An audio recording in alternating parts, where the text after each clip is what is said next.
주님께서 여러분과 함께 요한이 전한 거룩한 복음입니다. 그날 곧 주간 첫날 저녁이 되자 제자들은 유다인들이 두려워 문을 모두 잠가놓고 있었다. 그런데 예수님께서 오시어 가운데에 서시며 평화가 너희와 함께 하고 그들에게 말씀하셨다. 이렇게 말씀하시고 나서 당신의 두 손과 옆구리를 그들에게 보여주셨다. 제자들은 주님을 뵙고 기뻐하였다. 예수님께서 다시 그들에게 이르셨다. 평화가 너희와 함께, 아버지께서 나를 보내신 것처럼 나도 너희를 보낸다. 이렇게 이르시고 나서 그들에게 숨을 불어넣으며 말씀하셨다. 성령을 받아라. 너희가 누구의 죄든지 용서해주면 그가 용서를 받을 것이고 그대로 두면 그대로 남아있을 것이다. 12제자 가운데 하나로서 쌍둥이라고 불리는 토마스는 예수님께서 오셨을 때 그들과 함께 있지 않았다. 그래서 다른 제자들이 그에게 우리는 주님을 배웠소 하고 말하였다. 그러나 토마스는 그들에게 나는 그분의 손에 있는 못자국을 직접 보고 그 못자국에 내 손가락을 넣어보고 또 그분 옆구리에 내 손을 넣어보지 않고는 결코 믿지 못하겠소 하고 말하였다. 여드레 뒤에 제자들이 다시 집안에 모여 있었는데 토마스도 그들과 함께 있었다. 문이 다 잠겨 있었는데도 예수님께서 오시어 가운데에 서시며 평화가 너희와 함께 하고 말씀하셨다. 그러고 나서 토마스에게 이르셨다. 내 손가락을 여기 대보고 내 손을 보아라.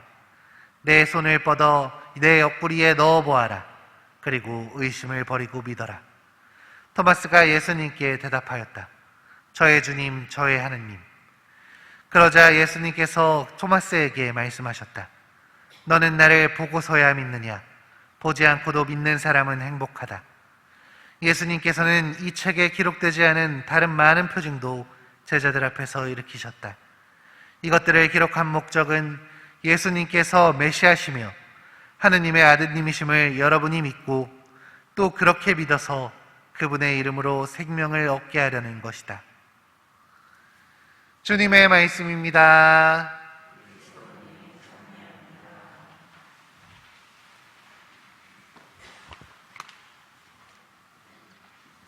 참 예수님,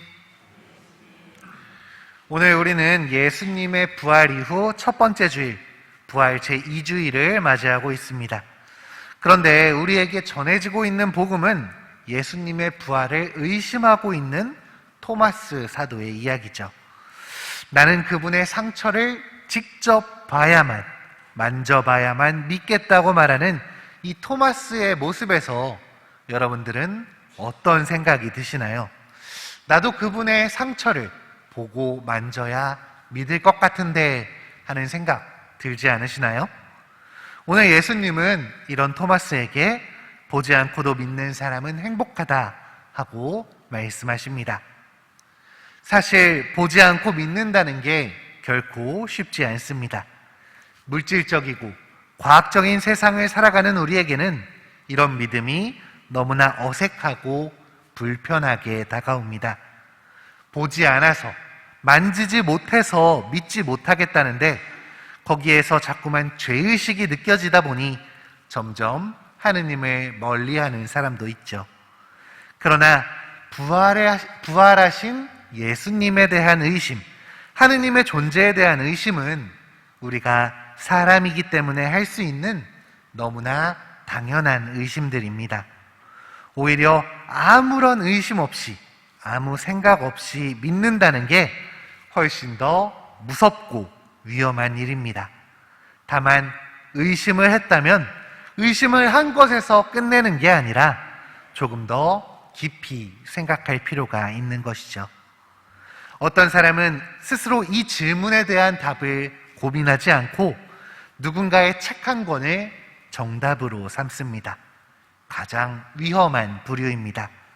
사실 우리가 스스로의 정답을 찾으려면, 하느님에 대한 의심에 나의 답을 찾으려면 오랜 시간을 들여 제대로 된 책들을 읽어보고 교회의 자료도 찾아보고 나의 경험에 비추어서만 우리는 이 의심에 대한 답을, 나의 답을 찾을 수 있습니다.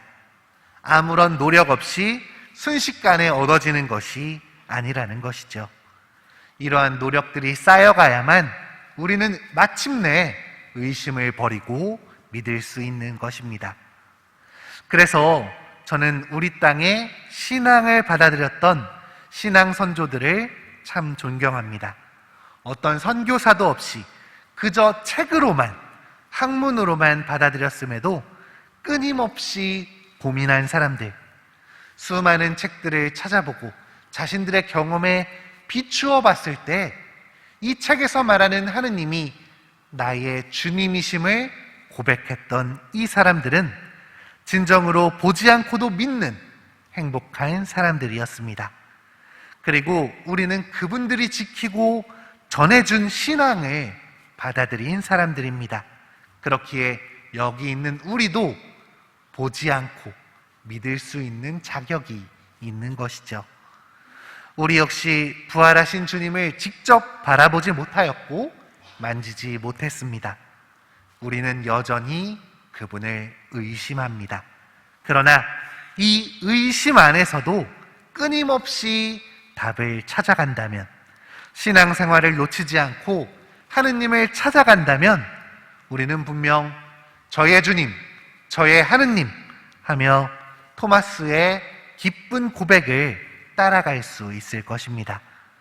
주님 부활에 대한 믿음이 부족하다면, 내가 그분의 부활이 자꾸만 의심이 든다면 계속해서 고민을 해주십시오.